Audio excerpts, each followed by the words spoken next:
Selamat pagi anak-anak semua. Selamat datang kembali ke kelas Bapak di pertemuan yang keempat. Nah, pada pertemuan keempat kali ini kita akan belajar tentang bagaimana cara untuk menggambar dua garis yang sejajar dan juga tegak lurus terhadap sumbu X dan sumbu Y. Nah, sebelumnya itu Bapak ingin nanya dulu, bagaimana kabar kalian hari ini?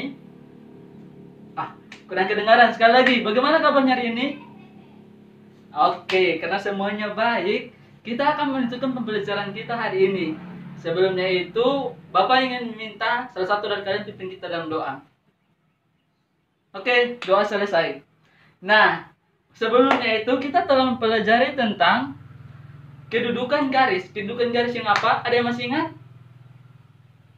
Oke. Jadi pendudukan garis yang pertama itu sejajar terhadap sumbu Y dan tegak lurus terhadap sumbu X. Seperti yang ada pada slide di depan. Nah, setelah itu, pertama juga kita telah mempelajari tentang bagaimana sejajar terhadap kedudukan garis yang sejajar terhadap sumbu X dan tegak lurus terhadap sumbu Y. Nah, karena kita mempelajari tentang itu, hari ini kita akan mempelajari tentang cara menggambar dua garis yang sejajar dan juga tegak lurus, baik itu terhadap sumbu X maupun terhadap sumbu Y. Nah, sebelum kita belajar lanjut tentang sistem koordinat kartesius, Bapak ingin nanya lagi ke kalian. Ada yang masih ingat nggak? Apa sih manfaat dari belajar koordinat kartesius? Ayo, coba dipikirkan lagi. Apa manfaat dari belajar koordinat kartesius? Kenapa sih saya harus belajar koordinat kartesius? Lagian ini kan gak berpengaruh buat saya. Atau gimana? Ada yang punya pendapat lain? Oke, Bapak akan mereview kembali apa sih kenapa kita harus belajar koordinat kartesius. Yang pertama, koordinat kartesius membantu kita untuk yang pertama itu apa? Dena. Nah, kenapa dena? Di sini ada yang ketua OSIS nggak? Atau perwakilan dari OSIS atau bagian-bagian dari OSIS ada nggak? Ya, misalnya suatu saat kita disuruh minta untuk menggambar dena. Misalnya ada outbound nih, atau ada kegiatan-kegiatan sekolah lainnya. Disuruh untuk menggambar dena. Nah, koordinat kartesius ini bakalan sangat membantu kita untuk mengetahui bagaimana cara kita untuk menggambar dena tersebut. Oh, pos pertama berada di titik koordinat sekian. Pos kedua berada di titik koordinat sekian. Pos ketiga, 4, dan seterusnya. Nah, yang kedua, mengetahui suatu letak dari tempat. Nah, ini maksudnya apa? Di sini ada yang pengen nggak untuk melanjutkan ke bidang geografi, yang pengen menggeluti geografi, ada nggak? Oh, ternyata banyak. Nah, ini akan membantu kita untuk bagaimana kita membaca peta-peta. Misalnya, oh, di sini koordinat letak dari suatu gunung. Oh, di sini koordinat letak daripada suatu bangunan A, bangunan B, atau sungai, atau hal-hal lain yang ada dalam peta tersebut. Bahkan sangat membantu, bukan? Nah, yang ketiga ini lebih relate lagi sama kehidupan kita. Lagi yang pengen cita-citanya, di sini ada yang mau jadi pilot? Ya, banyak juga ternyata yang pengen jadi pilot. Nah, yang pengen jadi pilot, kita tahu pilot tugasnya apa? Menerbangkan pesawat. Nah, dalam menerbangkan pesawat, pilot akan memiliki radar daripada pesawat tersebut. Nah, di situ kita dapat melihat dengan adanya radar tersebut, kita dapat melihat oh, pesawat yang A berada di pada koordinat titik sekian di radar tersebut. Oh, pesawat yang B berada di koordinat titik sekian. Nah, dengan mengetahui tentang sistem koordinat akan sangat membantu pilot agar supaya tidak terjadinya tabrakan pesawat. Coba bayangin kalau misalnya ada tabrakan pesawat, kalau misalnya pilotnya itu nggak ngerti tentang koordinat, bahkan terjadi tabrakan pesawat, banyak dong korban-korbannya nanti. Oke? Nah, itulah kenapa kita harus belajar sistem koordinat kartesius. Nah, selanjutnya sebelum kita melanjutkan ke bagaimana cara kita menggambar yang dua garis itu, nah kita akan mereview tentang kedudukan garis pada materi pertemuan sebelumnya. Oke? Nah, misalnya kita perhatikan sama-sama contoh yang ada. Diketahui titik A itu min 4, 4. Titik B 4, 2. Titik C min 1, min 5. Titik D 3 sama min 5. Nah, kita diminta untuk apa? Pertama, kita tentuin dulu letak titik-titik yang ada. Titik A min 4 sampai 4. Ingat lagi, min 4 itu pada aksis yang pada koordinat X. 4-nya pada sumbu Y. Oke, karena titik A itu min 4 sama 4 berarti berada pada yang X itu min 4 dan Y itu 4. Oke. Nah, di sini juga dapat kita menggunakan ini, kita bahasakan yang bahasa kita sendiri. Misalnya, pertama titik A ini berada pada D ini berjarak pada 4 satuan pada sumbu X dan 4 satuan pada sumbu Y. Oke. Nah, kita akan lihat seperti ini titik A. Nah, selanjutnya titik B. Titik B itu min 4 sama 2.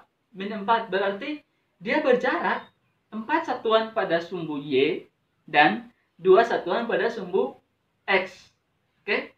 Atau yang X itu min 4 dan Y-nya itu berapa?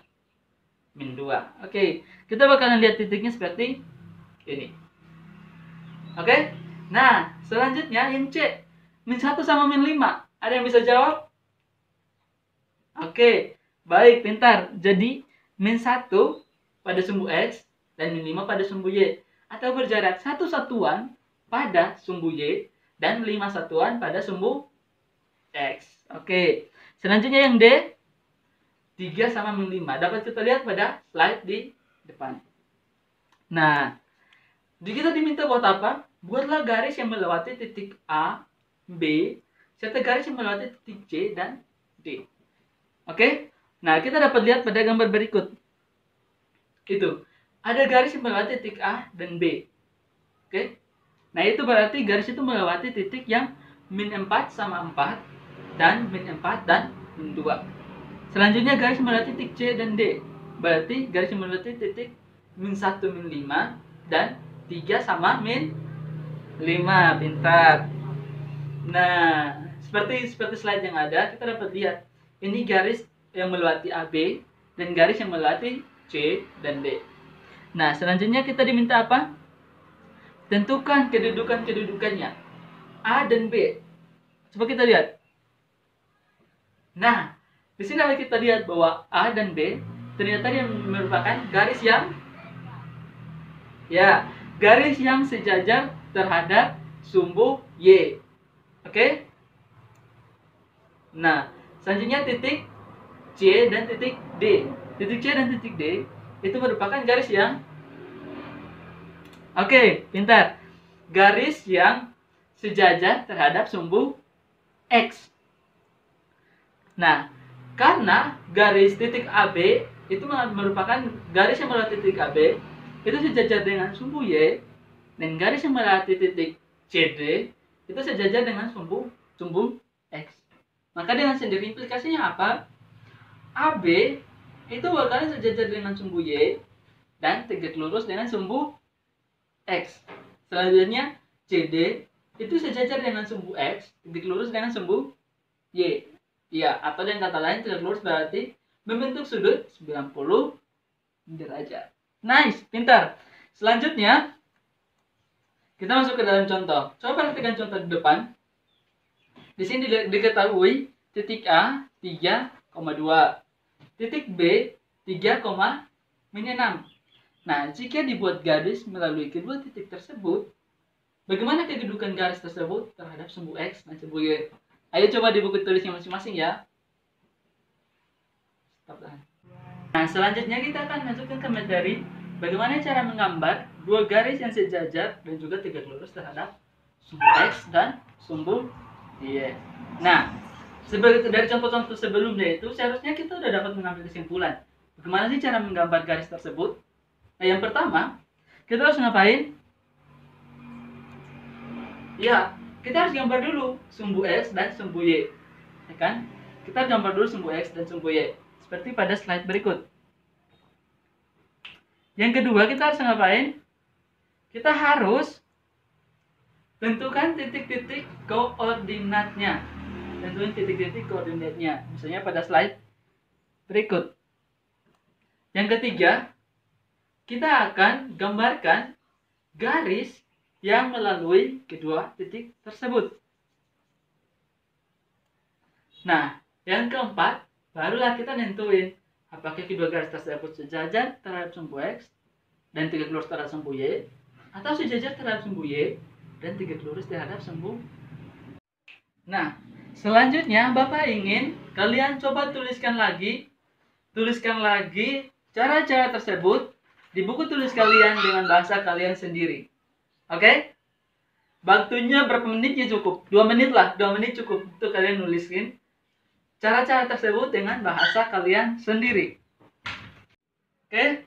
Nah, selanjutnya kita masuk ke dalam contoh soal. Misalnya diketahui titik A 5,3, titik B 5,-3, titik C min 5,3, titik D min 5,-3. Kita diminta untuk apa?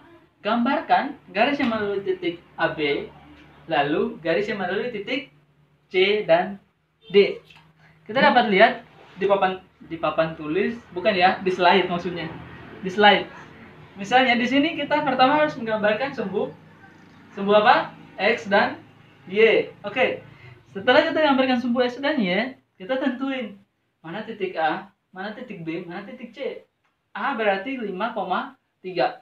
Berarti sumbu D berada pada sumbu X. Sumbu X itu berapa? 5. Dan sumbu Y-nya 3. Oke? Berarti kita dapat lihat seperti di slide. A-nya itu berada pada titik tersebut. Nah, selanjutnya yang B, yang C, dan yang D bakal menyusun sesuai dengan titik-titik yang telah ditentukan. Nah, setelah kita menentukan titik-titiknya, kita akan membuat garis yang melalui titik AB dan garis melalui titik C dan D.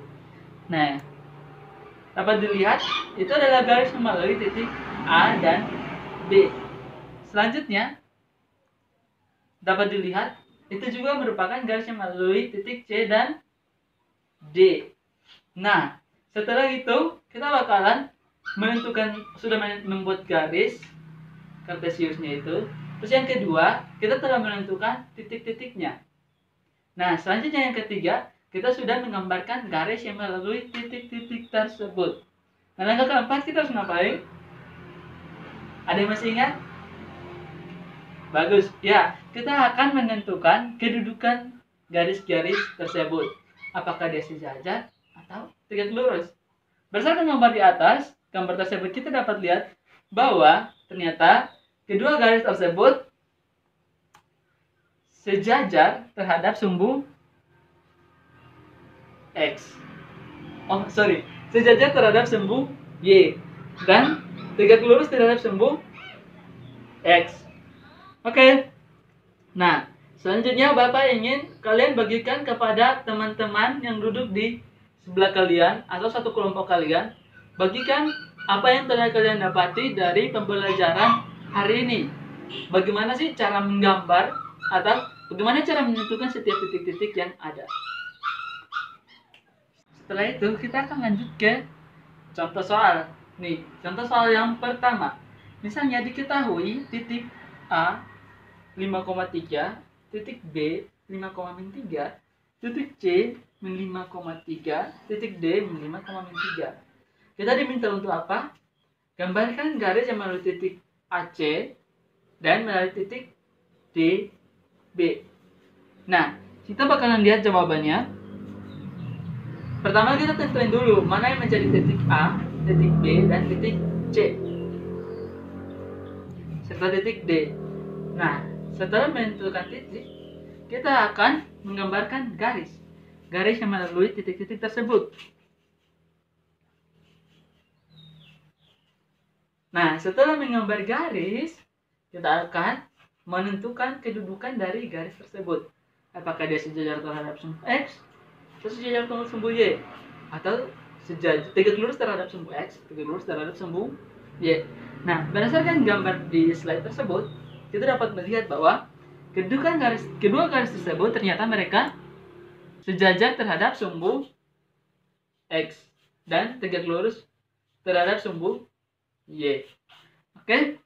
Soal 1 selesai. Selanjutnya soal kedua, soal ketiga, dan soal keempat Bapak ingin kalian kerjakan dalam waktu 10 menit dari sekarang.